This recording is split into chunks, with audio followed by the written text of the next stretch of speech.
we're going to talk about the Ronald McDonald House cleanings and Mikey Fest. And so, Janelle, can you bring Mike up? There he is. Hey, Mike. Hey. Is Meg going to join us, or? No. When we decided to do the interview style, she didn't want to crowd the screen, I guess you could say. Well, yeah, but she could have been whispering the right answers in your ear. Well, I got my dog here. She'll help me well, out. that's good. That's good. But hey, thanks for putting me on right after Jeremy. Boy, there's an act to follow. Good Lord, what a speaker, huh? Exactly. It was okay.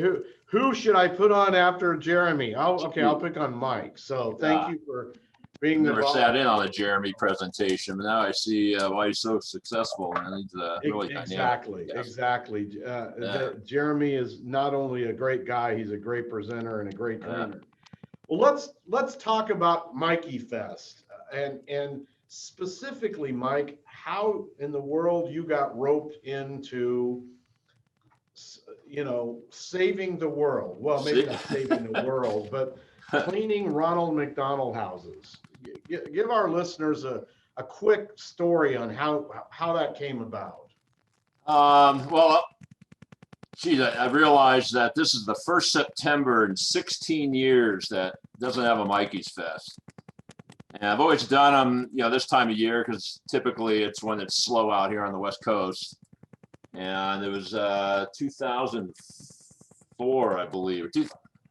2004 when I took over the operation of running what used to be called Winterfest, which was the winter version of Summerfest, which was just a gathering of all 200 online cleaners at the time, right? This is, a long time before Facebook and the thousands that brought.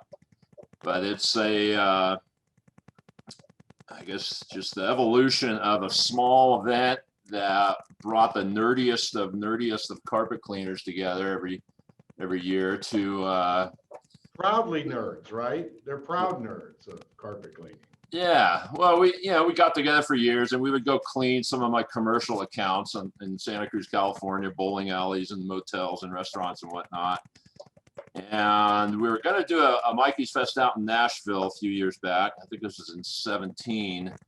And we were looking for a place to clean because we couldn't do the hotel that year, which we oftentimes will do the hotel lobby or something involved at the hotel. And Jim Bardwell had a fellow employee, I believe, at John Browning's place that worked at the Browning, unrelated name, or Brown's Autism School for kids. And after the 2 or 3 day event, we all went over there. I think it was on a Sunday, and there was maybe 20 or 30 of us, a lot of local cleaners that showed up. And we, in typical Mikey's Fest fashion, we cleaned the whole building top to bottom, all the furnishing and rugs, and just had a blast doing it, especially for the charitable aspect. And long story short, we needed someplace bigger because it only took the 20 of us or so, 30, a couple hours to do it. So I think it was Mark Sager and I, somehow the Ronald McDonald House got suggested to us in St. Pete, Florida. We knew there were 3 homes there that weren't being taken care of. They could use the attention. And that first event we did there was just an absolute hit. And we proceeded to come back there a couple of times, and it just grew from there. That the manager of that house started referring us to other homes, and since then we've done, I don't know, I think 13 different cities now, and got some new ones coming up. And it mostly comes from interaction from those, the house managers talking to other house managers when they get together and have their meetings, just saying, hey, I know this great group, that comes in and takes care of everything. And, they certainly appreciate all that, doing the floors and the furnishings and everything. But, we also do the fundraisers. And great folks such as HydraMaster have been extremely generous in donating just astronomical amount of cleaning supplies that we auction off, and we have a system now where the winning bidder on these auctions pays the house directly. And it seems like almost every event we've been able to accumulate at least like $10,000 in cash donations for these houses. So there's that extra added perk. And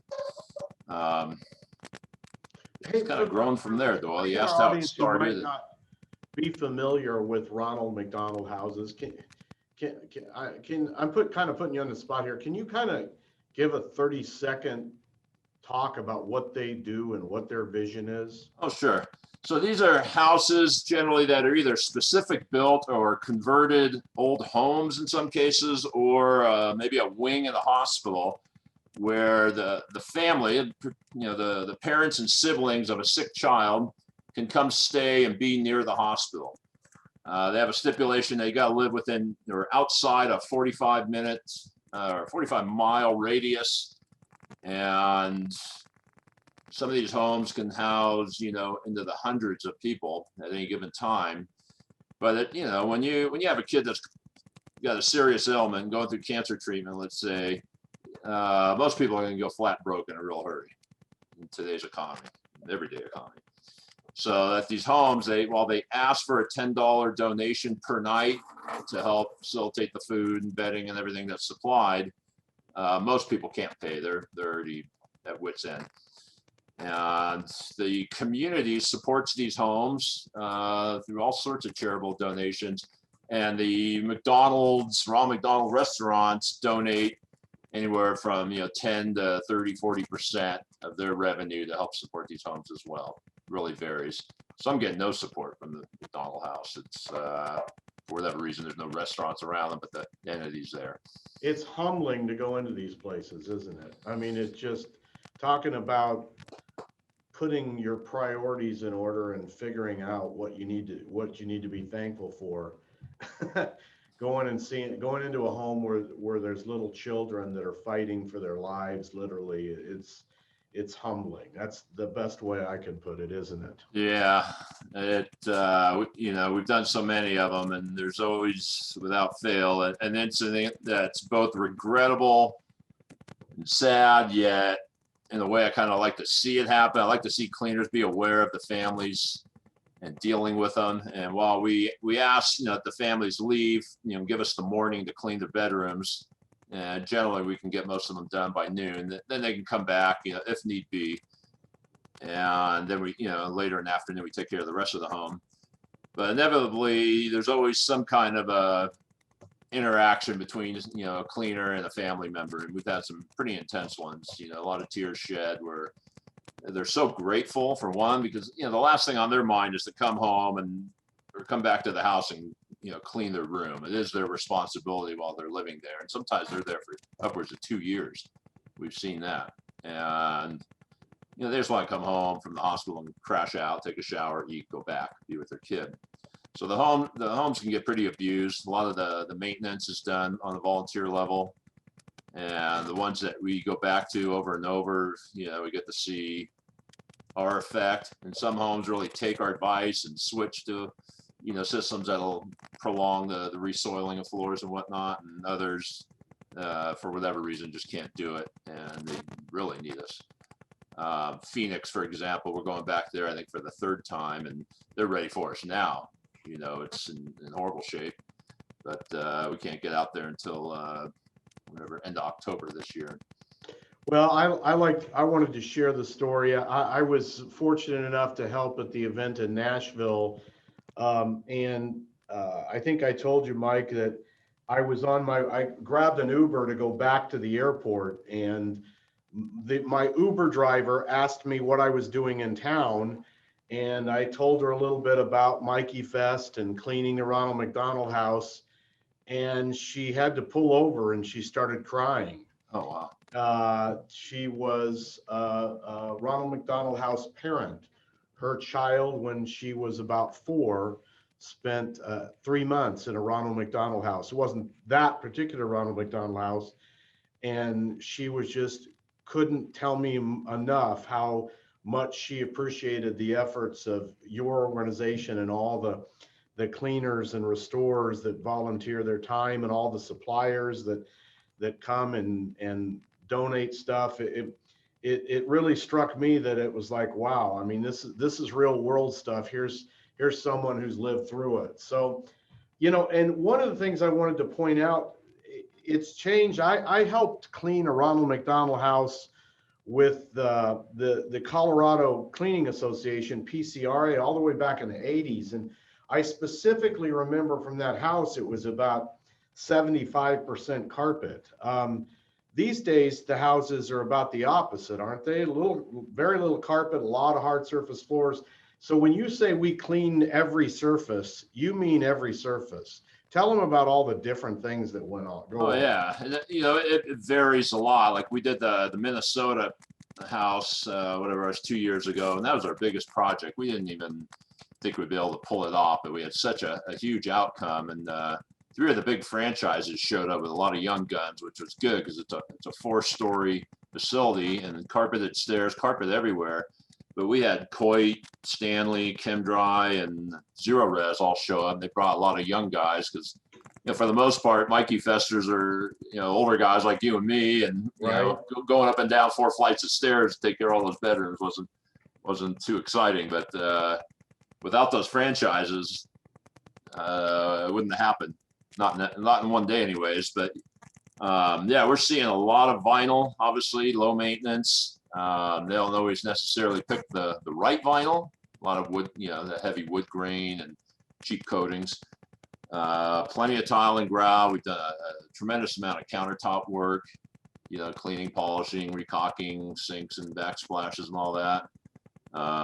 Furniture, boy, just endless amounts of furniture, and a lot of it's, you know, been donated and wasn't exactly the right choice for heavy use situations. So we've been doing some pretty fancy Jim Pemberton type dry foam techniques, you know, on some of this stuff. A lot of on-site area rug cleaning, and we've done glass repair on one visit. So quite a bit. We've brought in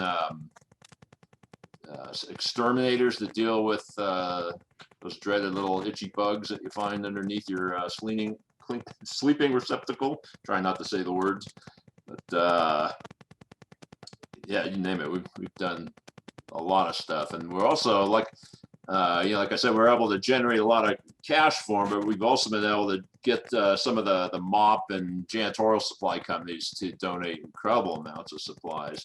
Some of these homes have enough flat mops and poles and whatnot to last them 10 lifetimes. I mean, massive amounts. It's incredible because, like you said, your cab driver, you know, had a lot of experience. There's a lot of people on this planet, unfortunately, that have dealt with Ronald McDonald houses, and when they hear about what we're doing, it seems like everybody wants to get involved. Yeah, I think that's great that everybody does want to get involved. So let's talk about that. COVID-19 obviously kind of derailed some of the activities that you had planned, but things are gearing back up. So tell our audience how they can get involved in Mikey Fest. Everything from donating to attending, you know, there's a lot of people who want to go and be part of the festivities, but there's some that can't. So how do you get involved? Well, a couple different venues online. You know, there's a Mikey's Fest Events Facebook page, and we promote and plan and make a lot of announcemements through that page on Facebook, and it's easy to find. And I think you can see it without actually becoming a member. MikeysFest.com is a more traditional website, and right now there's a, you know, mention of our we got 3 upcoming events. So you can at least, you know, find out a little bit, but, you know, as far as sponsors and speakers, none of that stuff has been settled yet. But getting involved, if you can't come, I mean, you can. We always need help financially. We do a tuition program where we like to bring in brand new cleaners to attend the event. And what's really unique, and Doyle, you've seen this, is that you get old timers like yourself and me, and they like to just come and help people out, right? That's what is it about this industry where people just like Jeremy spend so much of their free time giving back to the industry. So we get a lot of cleaners, you know, veterans, 40, 50-year veterans that come out knowing full well that they're going to be working and teaching the whole time on some kind of specific technique. And then you got somebody that may not even own a portable or truck mount yet that somehow found out about the event, wanted to come out and learn. And it's such an incredible win-win situation for, you know, the family, the kids are benefiting, the house and its foundation. They're not spending money on on all this stuff that costs a lot. And then, the benefit to the cleaners, both new and old, is tremendous. And, giving back and learning, and it's becomes very addictive. We got a lot of cleaners that's their yearly vacation, is to go to a Mikey's Fest. And during the COVID years, when we missed out on a couple, people go, myself included, are going into withdrawals over not having one of these events to go to. But yeah, if you'd like to help, we do like kind of a fundraiser to help send those new cleaners, new business owners to the event. So donations for that. That can be in prize form too. If you got too much equipment or whatever, HydraMaster's donated all cases and cases of chemicals and wands and all sorts of stuff that we auction off to help create those funds. And then, we haven't gone virtual with the events yet as far as attending, because we really want people to be there. But I don't know. I mean, I know Doyle, you and I talked about, maybe possibly cleaning your own Ronald McDonald house, which I saw somebody here in the chat session talking about doing the one in Miami. And, I've heard situations where you can just go knock on their door and offer your services and have luck. But more often than not, that's not going to happen. You got to have some kind of a, connection there with the staff to get in. You got to be a trusted source in your community, and they don't just let anybody come in. Yeah, and I think that's important for our audience to understand that as much as they would like to take that kind of help, especially in a COVID environment, but even after this is not controlling everything, there's a lot of security issues, there's a lot of safety issues. They have to make sure they're dealing with a reputable organization. So it's not something that most people can just up and do. And a few people have, like you said, a few people have gotten together in different areas and kind of combined. Some of the trade associations have tried to do it, but it's right now, I think the best way to focus on helping is to direct resources into the activities that you're doing and seeing how they can be expanded. I mean, you and Meg, this must be like your second part-time jobs.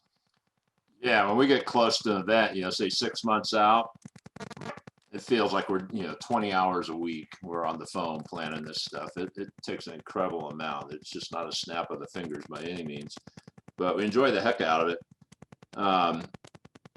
Let me go back to something about security. There's been quite a few homes where they do a background check on everybody we have in attendance. And I know in Nashville, COVID was just starting to, that was late January, right? Yes, it was. February. It was just starting to be mentioned. I remember they said, hey, anybody's got the sniffles or any sign of a cold or anything, don't come. And we did have a couple people back out, which was amiable for them because they already had their tickets and plane tickets and travel, but everybody kind of knew something was up. But boy, that it really, it was just a week later after we left that it really hit the fan and became apparent how serious it was. And it wasn't, if you'll recall, it was like, we all left town on that Monday night. That hurricane came in and just blew Nashville to bits. And yes, it did. That event dang near didn't happen, but it was a great one. I think we had 120 people or something show up for that one. A ton of fun. But as far as giving back in your own community, everybody's got churches or battered wives shelters, family support type centers.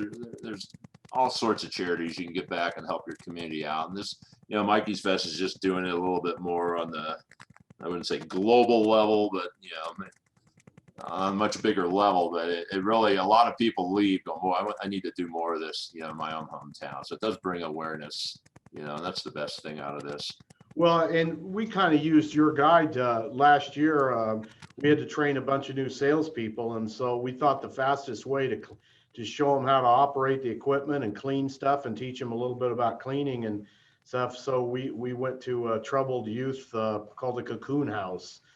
here in Seattle and asked them if they would let us come in and clean their facilities. And they bluntly told us nobody had ever asked that before. They didn't even know how to respond other than I guess so, because they'd never really thought about letting a bunch of strange men and women into their building to clean. So take the initiative, like you said, but understand if they say no, why that there's a lot of variables that they may be faced with from a security standpoint and other things. But it is daunting to them. They go, well, why? They don't understand, because it's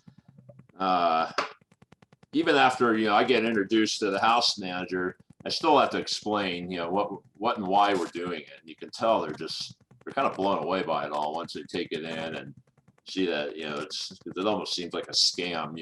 Like, what do you mean you want to do all this for free? They know what it costs. Most of the homes are paying. Usually a franchise, we found, they get a slight discount, but unfortunately, most of the franchises use it as kind of a training ground for their new cleaners. They're doing it at a substantial discount. A few of them do it for free, but they don't send over their veterans. They're sending brand new guys, and unfortunately, it shows in the workmanship that they get.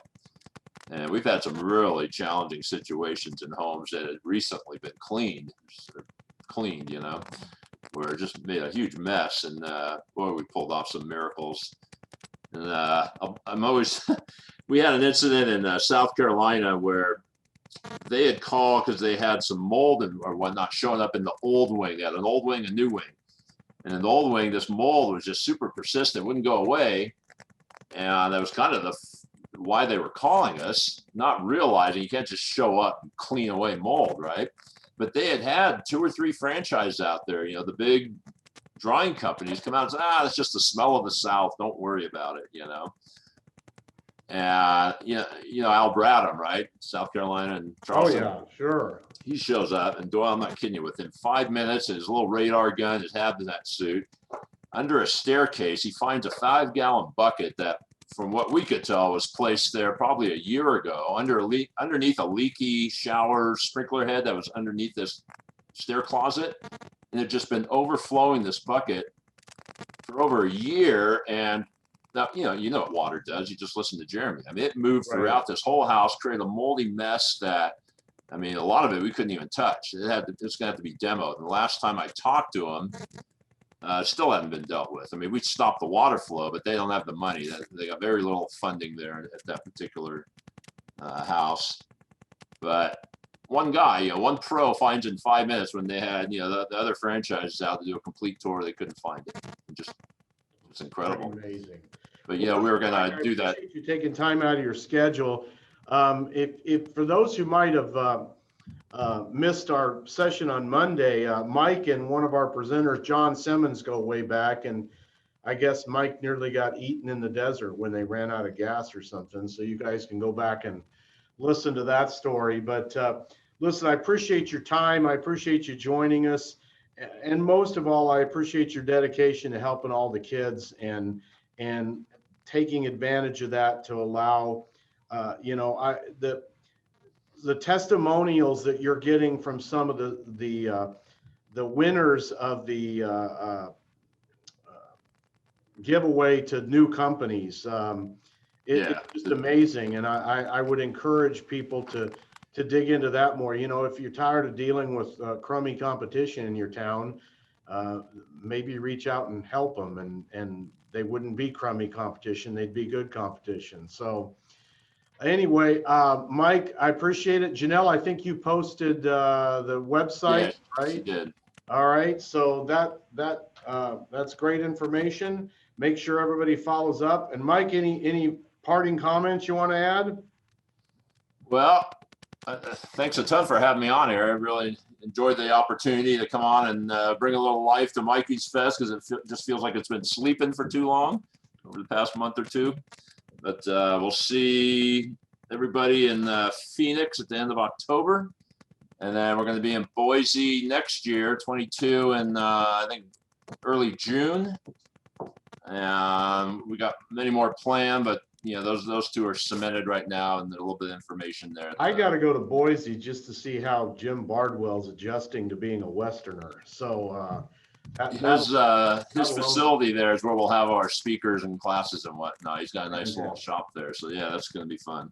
All right. Fun. Great crowd. Thanks, Mike. All right. All right. Talk to you soon. Okay. Thanks, buddy.